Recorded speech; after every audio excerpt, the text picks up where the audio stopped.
Good morning, day 141. And I'm giving myself permission not to do my normal rise and shine video perfectly as I'm recovering.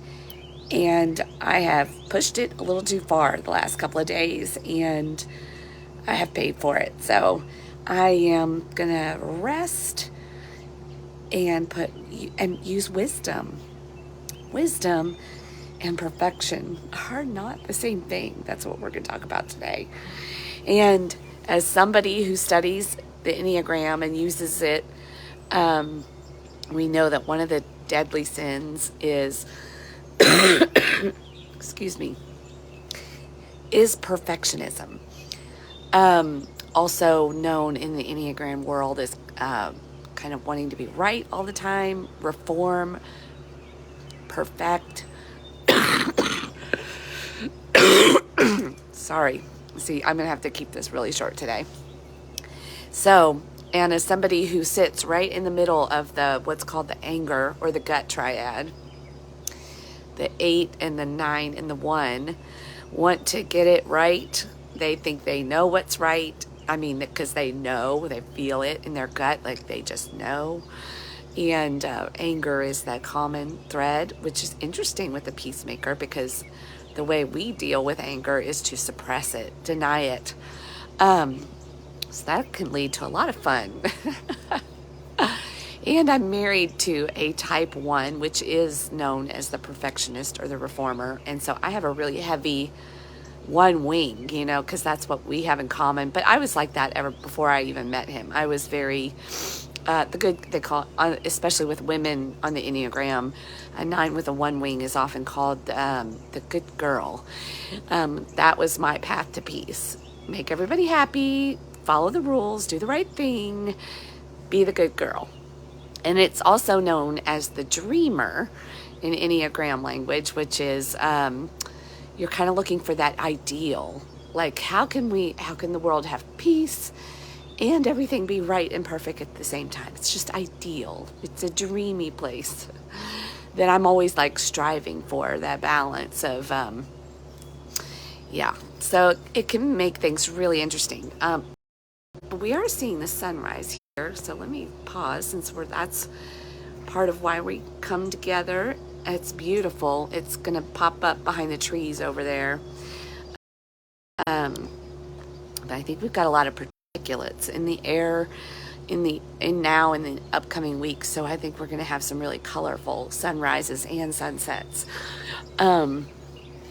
Anyway, so chapter 8 of Ecclesiastes, if I had to type Solomon from what I've been reading of him, from his writings, is that he's a perfectionist. And he has tried so hard to get it right, and then he kind of gave up.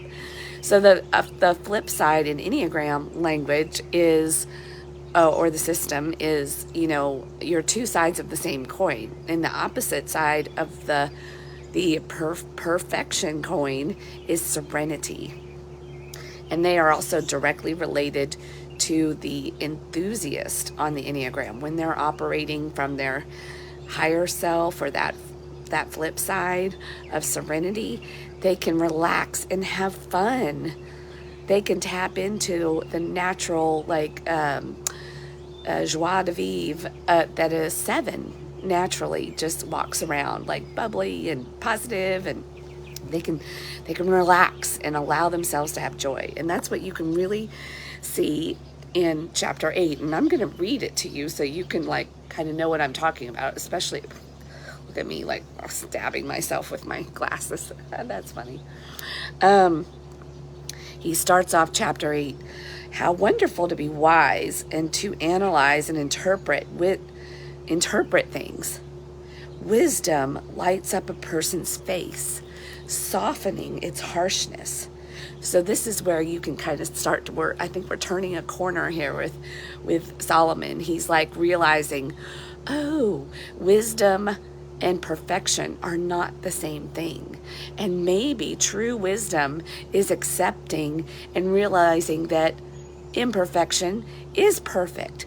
Wisdom is the right way. But wisdom and perfection are not the same thing.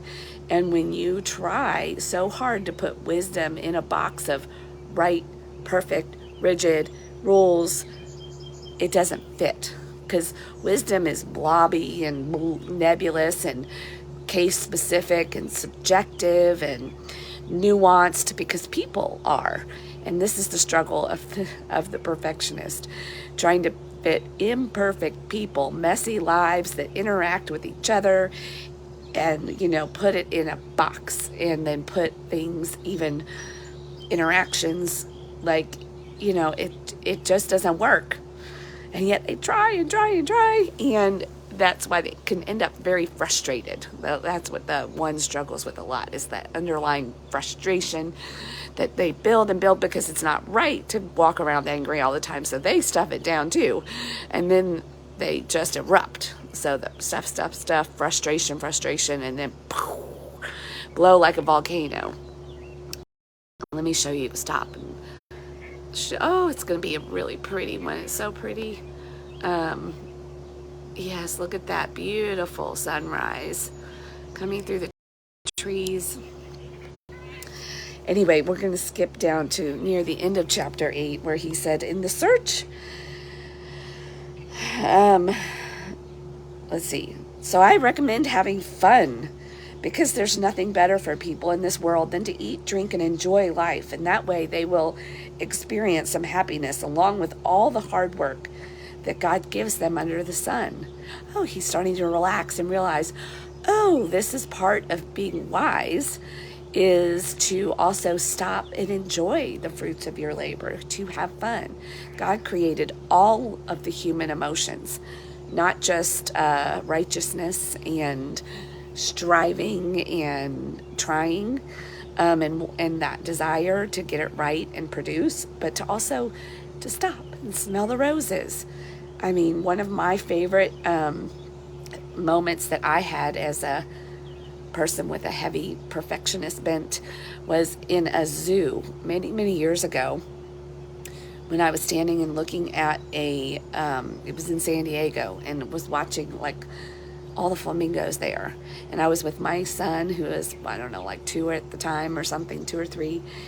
And I just had this moment of like, oh my God, God has a sense of humor and fun and creativity. Look what he created, a pink bird with long legs, with this crazy looking beak that stands on one leg to sleep, like all the craziness that is a flamingo. And for some reason, ever since then, everybody who knows me knows I have a thing for flamingos. And, but it was a divine moment of me to relax a little and let go of perfection. So I have a flamingo on my wrist, as a little anchor to remind me. And it's come to mean even so much more than this, because that's how God works. But it's to like relax. You're not supposed to fit in a box of robots like other people. You're not supposed to be a robot. You're supposed to have some fun and enjoy and have gratitude and awe and wonder and all of that. And fun. God, because he chose to partner with us, to experience life with us and through us, for whatever, reason. We don't, because look, people, like, we're a letter in a word on a page that is probably only halfway written, if even that. Who knows? He's the author, the perfecter of it all. And that's like, we're trying to make sense of something that it's not, we don't have that perspective or ability. So it is kind of futile. We just do the best we can with what we know and what we observe and natural consequences, do our best. And that is wisdom. Well, that's part of wisdom. Of course, we won't go back through the book of Proverbs, but look at this, beautiful, beautiful. So it is wise, wisdom and perfection and rightness, and trying to strive and get it right. When you fall too much in that trap, That's being unwise, and it will lead to not good things. It will lead to broken relationships because you start to prioritize rightness and things being right, and systems and rules and all that become more important than people, and that's not good. Trust me, been there. And here's the other thing. We notice this in politics a lot in modern days. This is a good example. When you focus too much on that thing and then you start finger pointing at the other party, right? You see a lot of that going on.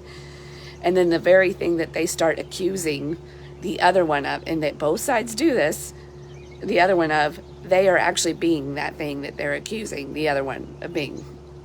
That's not wisdom. Wisdom is going, oh, I see what's going on here. And it's a balanced approach, which is why, we'll go back to the opening sentence, how wonderful to be wise, to analyze and interpret things. They see what's going on. They not only analyze, they interpret.